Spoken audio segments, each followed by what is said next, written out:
मेरा नाम गुलनाज अख्तर है। मैं आदिल सईद की वाइफ हूँ। कमाने वाला वही था। वो पहलगाम गया, अटैक हुआ तो टूरिस्टों की जान बचाते बचाते अपनी जान गवा दे दी। ਕੁਝ ਤਾਰੀਖਾਂ ਸਿਰਫ ਕੈਲੰਡਰ ਤੇ ਨਹੀਂ ਹੁੰਦੀਆਂ, ਉਹ ਦਿਲਾਂ ਤੇ ਲਿਖੀਆਂ ਜਾਂਦੀਆਂ ਹਨ। 22 ਅਪ੍ਰੈਲ 2025 ਪਹਿਲਗਾਮ, ਉਹ ਦਿਨ ਜਦੋਂ ਖਾਮੋਸ਼ ਵਾਦੀਆਂ ਨੂੰ ਦਹਿਸ਼ਤ ਨੇ ਚੀਰ ਦਿੱਤਾ ਸੀ। 26 ਬੇਗੁਨਾਹ ਜਾਨਾਂ, 26 ਘਰ ਬਰਬਾਦ, ਅਤੇ ਉਹਨਾਂ ਵਿੱਚੋਂ ਇੱਕ ਕਹਾਣੀ ਆਦਿਲ ਹੁਸੈਨ ਸ਼ਾਹ ਦੀ। ਇੱਕ ਪੁੱਤਰ, ਇੱਕ ਖਾਵੰਦ, ਇੱਕ ਭਰਾ ਜਿਸ ਨੇ ਆਪਣੀ ਜਾਨ ਦੇ ਕੇ ਸੈਂਕੜੇ ਸੈਲਾਨੀਆਂ ਨੂੰ ਬਚਾਇਆ। ਅਸੀਂ ਅੱਜ ਨਾਗਬਲ ਪਿੰਡ ਵਿੱਚ ਹਾਂ, ਜਿੱਥੇ ਹਰ ਦਰਵਾਜ਼ਾ ਇੱਕੋ ਸਵਾਲ ਪੁੱਛਦਾ ਹੈ, आदिल किथे है। मैं वहीं थी, घर पर काम कर रही थी। जब आदिल की खबर मिली तो मैंने महसूस हो गया मुझे कि आदिल की डेथ हो गई। तो बस ਨਾਗਬਲ ਪਿੰਡ ਵੇਖਣ ਵਿੱਚ ਬਿਲਕੁਲ ਆਮ ਲੱਗਦਾ ਹੈ। ਖੇਤ, ਪਹਾੜ, ਖੇਡਦੇ ਬੱਚੇ, ਸਭ ਕੁਝ ਠੀਕ। ਪਰ ਇੱਕ ਘਰ ਹੈ ਜਿੱਥੇ 22 ਅਪ੍ਰੈਲ ਤੋਂ ਬਾਅਦ ਖੁਸ਼ੀ ਵਾਪਸ ਨਹੀਂ ਆਈ। ਆਦਿਲ ਹੁਸੈਨ ਸ਼ਾਹ, ਇੱਕ ਪੋਨੀ ਵਾਲਾ ਜੋ ਸੈਲਾਨੀਆਂ ਨੂੰ ਵਾਦੀਆਂ ਦਿਖਾਉਂਦਾ ਸੀ। ਉਸ ਦਿਨ ਉਸਨੇ ਨਿਹੱਥੇ ਹੋ ਕੇ ਦਹਿਸ਼ਤਗਰਦਾਂ ਨਾਲ ਮੁਕਾਬਲਾ ਕੀਤਾ ਅਤੇ ਕਈ ਜਾਨਾਂ ਬਚਾ ਕੇ ਆਪਣੀ ਜਾਨ ਨਿਉਛਾਵਰ ਕਰ ਦਿੱਤੀ। ਸਵੇਰੇ ਘਰੋਂ ਨਿਕਲਦੇ ਹੋਏ ਕਿਹਾ ਸੀ, ਜਲਦੀ ਵਾਪਸ ਆਵਾਂਗਾ, पर वो वापस कदे नहीं आया। जब वो पहलगाम गए थे ना, सुबह उठे नींद से, मैंने चाय तैयार की और रोटी बनाई थी। तो मैंने बोला उसको कि चाय पी लो। उसने चाय पी और मुझे बोला कि मैं जा रहा हूँ काम पे। बस मैंने उसको उसी बार रुखसत दी तो वो चला गया। तो बस आखिरी बार वही बात हुई थी हम दोनों के बीच। आदिल हर रोज अपनी पत्नी गुलनाज ਨੂੰ ਕਈ ਵਾਰ ਫੋਨ ਕਰਦਾ ਸੀ, ਤੂੰ ਠੀਕ ਹੈ? ਅੱਜ ਉਹ ਸਾਧਾਰਨ ਗੱਲਾਂ ਹੀ ਸਭ ਤੋਂ ਵੱਡੀ ਕਮੀ ਬਣ ਗਈਆਂ ਹਨ। गुलनाज कहती है कि खबर सुनदियां ही एहसास हो गया सी, वो नहीं रहा। बहुत ही समा था उस वक्त। ऐसे भी होता, मैंने फ़ोन भी नहीं, किसी ने उसके बाप को फ़ोन किया कि आदिल साहब ज़ख्मी हो गया। बस मुझे इतना ही पता है और कुछ नहीं पता। अब मुझे महसूस हुआ कि अब फ़ोन वोन नहीं आ रहे हैं, कुछ नहीं है, तो अब क्या करेंगी? ऐसे अकेले जी के क्या करूँगी?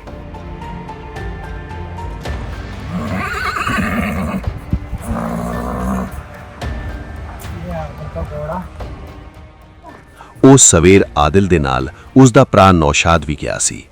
ਨੌਸ਼ਾਦ ਟੈਕਸੀ ਚਲਾਉਂਦਾ ਤੇ ਆਦਿਲ ਕੋੜਿਆਂ ਤੇ ਸੈਲਾਨੀਆਂ ਨੂੰ ਘੁਮਾਉਂਦਾ। ਦੋਹਾਂ ਦੀ ਇਹੀ ਜ਼ਿੰਦਗੀ ਸੀ, पर ਹੁਣ सब कुछ बदल गया है। हम अभी खड़े हैं हापत नार गांव में, जहां पर हमारे पीछे आप देख सकते हैं ये है आदिल हुसैन शाह का घर। वही आदिल जिसने 22 अप्रैल की सुबह को आतंकवादियों से लड़कर कई एक जानें बचा दी। हमारे साथ इस मामले पर बात करने के लिए है आदिल के भाई नौशाद, और हम जानना चाहेंगे नौशाद से कि उस दिन सुबह से लेकर शाम तक आपकी ज़िंदगी कैसे बदल गई हमेशा के लिए। तो हमारा रहता था सुबह 7 साढ़े 7 हम घर से निकलते थे और शाम को 6 7 8 तक वापस आ जाते थे। तो उस दिन का भी यही है, मैं घर से निकल के चुका था तो वो भी मेरे बाद निकले थे घर से। तो सिस्टर ने बोला था कि आज मत जाओ घर से।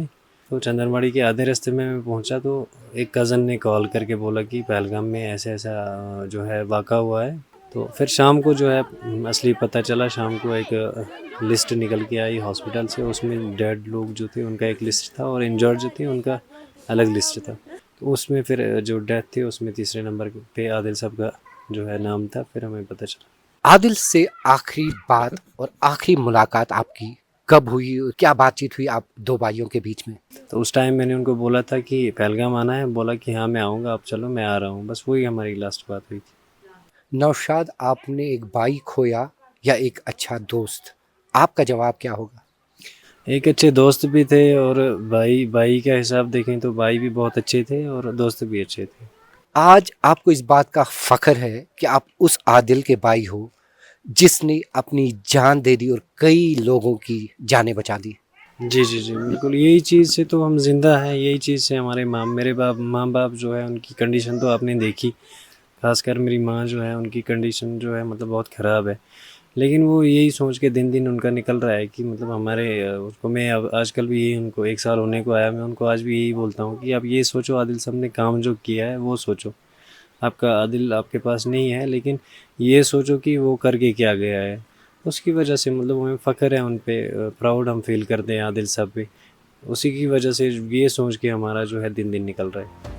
ਆਦਿਲ ਦੇ ਬਜ਼ੁਰਗ ਪਿਤਾ ਸੈयद ਹੈਦਰ ਸ਼ਾਹ, ਜਿਨ੍ਹਾਂ ਲਈ ਦਵਾਈਆਂ ਲੈਣ ਆਦਿਲ ਉਸ ਦਿਨ ਨਿਕਲਿਆ ਸੀ, ਅੱਜ ਉਹੀ ਪਿਤਾ ਉਸ ਦੇ ਬਿਨਾਂ ਜੀ ਰਹੇ ਹਨ।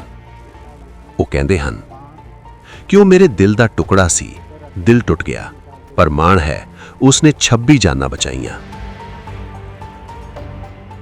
ये गम तो है कि जिगर का टुकड़ा है वो जिगर से टूट गया है, लेकिन फ़ख्र इस बात का है कि उसने 26 जानें जो वहाँ पे चली गई, अगर आदिल आपने जज्बात अपना ये इंसानियत वहाँ पे ना दिखाता तो कहीं और हज़ारों लाशें भी वहाँ पे हो जाती। लेकिन आदिल पे ये फ़ख्र है कि उसने बहुत सारे लोग वहाँ, हज़ारों लोग थे जो टूरिस्ट के थे, बहुत सारे लोग मज़दूर भी वहाँ पे थे जिनकी जानें उसने बचाई और अपनी जान को अपने ताव पे लगा के उनकी जानों को बचाया। तो इस पे तो बहुत फ़ख्र होता है। ਇੱਕ ਸਾਲ ਬਾਅਦ ਵੀ ਨੌਸ਼ਾਦ ਪਹਿਲਗਾਮ ਜਾਂਦਾ ਹੈ, ਉਹੀ ਰਸਤੇ, ਉਹੀ ਵਾਦੀਆਂ, ਪਰ ਹੁਣ ਆਦਿਲ ਨਾਲ ਨਹੀਂ। ਇਸ ਹਾਦਸੇ ਤੋਂ ਬਾਅਦ ਸੈਰ ਸਪਾਟਾ ਠੱਪ ਹੋ ਗਿਆ। ਲੋਕਾਂ ਨੇ ਪੂਰਾ ਸਾਲ ਮੁਸ਼ਕਿਲਾਂ ਵਿੱਚ ਕੱਟਿਆ। मैं कहूँगा कि ये एक मुसीबत कहते हैं, मुसीबत जो है कश्मीरी में बोलते हैं, ये बहुत ही बड़ी प्रॉब्लम हम फेस कर रहे हैं। मतलब सारा पहलगाम फेस कर रहा है इस चीज़ को, ख़ासकर यहाँ के लोगों का जो है इसी पे, मतलब टूरिस्ट पे ही ज़्यादा डिपेंड है। बाकी मतलब कोई वैसा बिज़नेस धंधा वैसा नहीं है कि मतलब ये अपने घर वर चला सकें, इनका टूरिज़म के साथ ही था ज़्यादा। तो मतलब बहुत प्रॉब्लम इन्होंने फेस किया ये पूरे साल में। ਨਾਗਬਲ ਦੀ ਨਦੀ ਅੱਜ ਵੀ ਵਹਿੰਦੀ ਹੈ, ਬੱਚੇ ਅੱਜ ਵੀ ਖੇਡਦੇ ਹਨ, ਪਰ ਗੁਲਨਾਜ਼ ਦਾ ਫੋਨ ਹੁਣ ਨਹੀਂ ਵੱਜਦਾ।